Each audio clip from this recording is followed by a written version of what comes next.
अस्सलाम वालेकुम।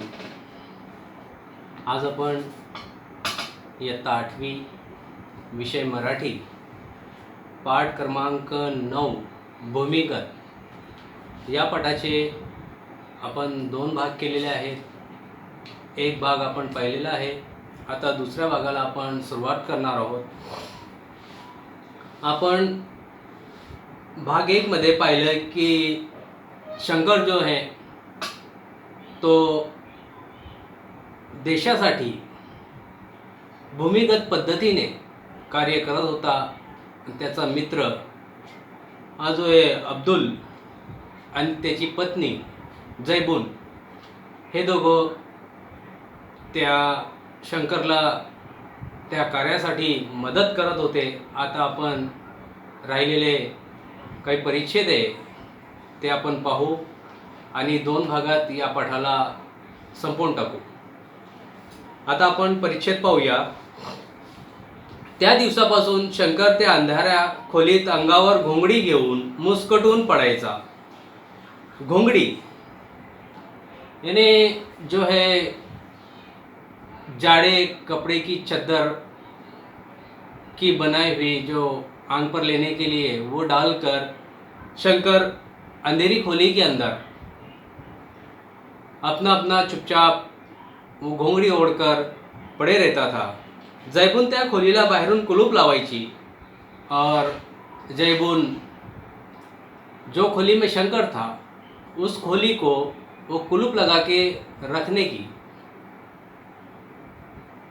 गुपचूप जेवणाचे ताट घेऊन द्यायची। अंधाऱ्या खोलीतील शंकरचा चेहरा देखील तिने कधी पाहिला नहीं और खाने का जो ताट था, थाली थी, वो चुपचाप उसके रूम में जाकर वो दे दिया करती थी और कभी उसने उस शंकर का चेहरा तक नहीं देखा था। सारे काम आटोपले की घराला कुलूप लावून ती मैत्रिणीकडे जाऊन बसायची। सारा काम हो गया कि वो जो है अपने सहेली के घर उस शंकर के रूम को और उसके रूम को कुलूप लगाकर उसके सहेली के यहाँ पर जाके बैठ आया करती थी।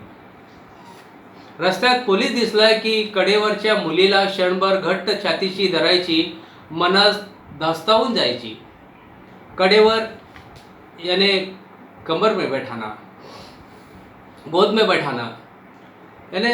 और जिस वक्त वो उस घर को ताला लगा के उसकी सहेली की तरफ जाती थी, उस वक्त उसे अगर पुलिस नज़र आए तो बहुत डर जाती थी और अपने बच्चे को छाती से लगाकर एकदम डर जाया करती थी।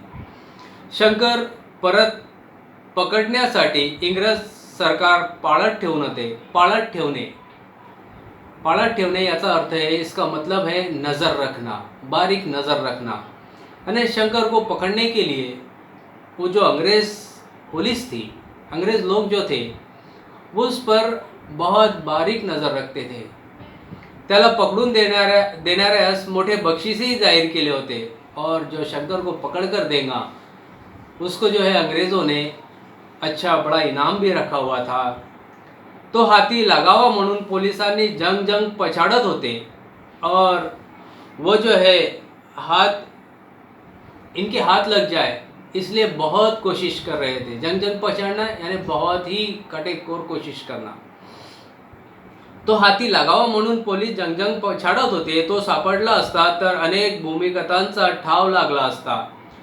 वो इसलिए कि अगर शंकर पकड़ा जाता तो जितने भी भूमिगत काम करने वाले लोग थे शंकर जैसे, वो सारे पकड़े जाते थे। अगर शंकर पकड़ में आ जाता तो ये सब जितने लोग थे उतने जो है पकड़ में आ जाते थे। म्हणून पोलीस शंकर सारख्या कार्यकर्त्यांच्या मागे हात धुवून लागले होते। इसीलिए पुलिस जो है शंकर के पीछे हाथ धोकर लगे हुए थे।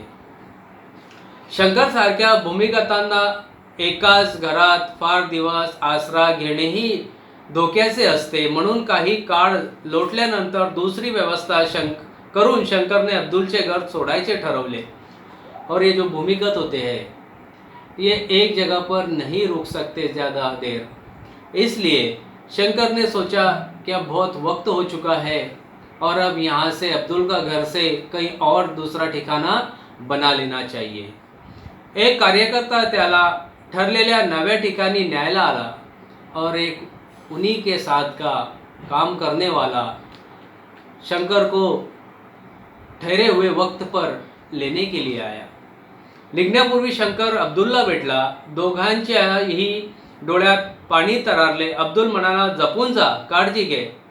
और जिस वक्त शंकर जाने लगा उस वक्त अब्दुल के आंखों में पानी आ गया और बोलने लगा अब्दुल कि संभाल कर जाना और अपनी यानी काळजी लेना। भाभींचा निरोप घ्यायचा शंकर विसरला नहीं। अगर शंकर जो है जाते वक्त भाभी से पूछने बगैर नहीं गया। खालमानेनं तो म्हणाला, भाभी तुम्ही माझ्यासाठी फार तसदी घेतली।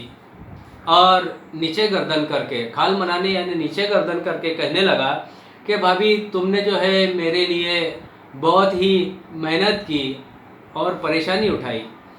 धोका पत्करला मी तुम्हा दोघांना आयुष्यात कधी विसरणार नहीं। और आपने इतना बड़ा धोखा जो है मेरे वजह से उठाया, इसलिए मैं आपको ज़िंदगी में कभी नहीं भूलने वाला। असे बोलून तो निघाला। जैबून त्याला पाठमोरा पाहतच राहिली और इतना कहा और चल दिया, निकल गया। मगर जैबून जो थी उसे आखिरी तक पाठमोरा यानी पूरी पीछे से देखती रही। आजवर अंधाऱ्या खोलीतच तो पडून राहिलेल्याने आपण त्याला कधी धड पाहिलेही नाही असे तिच्या मनात येऊ लागले। जो शंकर था वो कितने दिन उस अंधेरी खोली में रहा और धड़ जैबून ने उसे देखा तक नहीं। ऐसा जैबून के दिल में आया कि इतने दिनों से शंकर यहाँ था मगर सही तरीके से मैंने शंकर को देखा भी नहीं। 15 ऑगस्ट 1947 रोजी भारत स्वतंत्र झाला और फिर 15 अगस्त 1947 को भारत आज़ाद हुआ। सगळीकडे कसे चैतन्य पसरले, आनंदी आनंद झाला और सब तरफ जो है खुशी का माहौल हो गया। सब खुशियां मनाने लगे। भूमिगत कार्यकर्त्यांचा सत्कार करण्यात आला और जो भूमिगत लोग थे, जो कार्यकर्ता थे, जिन्होंने देश के आज़ाद करने में मेहनत की थी, उन सभी का सत्कार रखा गया। अब्दुलने या समारंभात उत्साहाने भाग घेतला। जैबूनलाही सोबत नेले और इस समारंभ में, इस कार्यक्रम के अंदर अब्दुल ने ही भाग लिया और साथ में जैबून को भी साथ ले गया। व्यासपीठावर सर्व भूमिगत कार्यकर्ते बसले होते। व्यासपीठ स्टेज, उसके ऊपर स्टेज पर जितने भूमिगत थे वो सब वहाँ पर बैठे हुए थे। अब्दुल ने गमतीने जैबूनला विचारले, यातला कुठला भूमिगत आपल्याकडे राहिला होता हे सांग बघू। अब्दुल ने ऐसे ही उसके घरवाली से पूछ लिया, जैबून से पूछ लिया कि ये जो इतने सारे लोग बैठे हुए भूमिगत, इनमें से कौन सा शख्स था, कौन सा शंकर था, ये पहचान के बताओ। साऱ्या भूमिगतांकडे जैबून नजर टाकली पण त्याला कोण आपल्या घरी आला होता हे काही तिला ओळखून आले नहीं।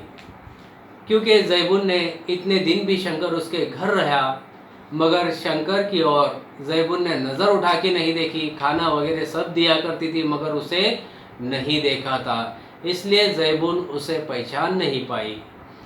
बच्चों, ये पाठ भूमिगत यहाँ पर ख़त्म हुआ। इंशाल्लाह अगला पाठ जो है मैं जल्द अज जल्द आपको सेंड करूँगा और वो पाठ नहीं, कविता है, जीवन सुंदर करूँ, आपको जल्द अज भेजूँगा। बच्चों, ये वीडियो 1 बार 2 बार देखें और पढ़ाई करें। अल्लाह हाफिज़।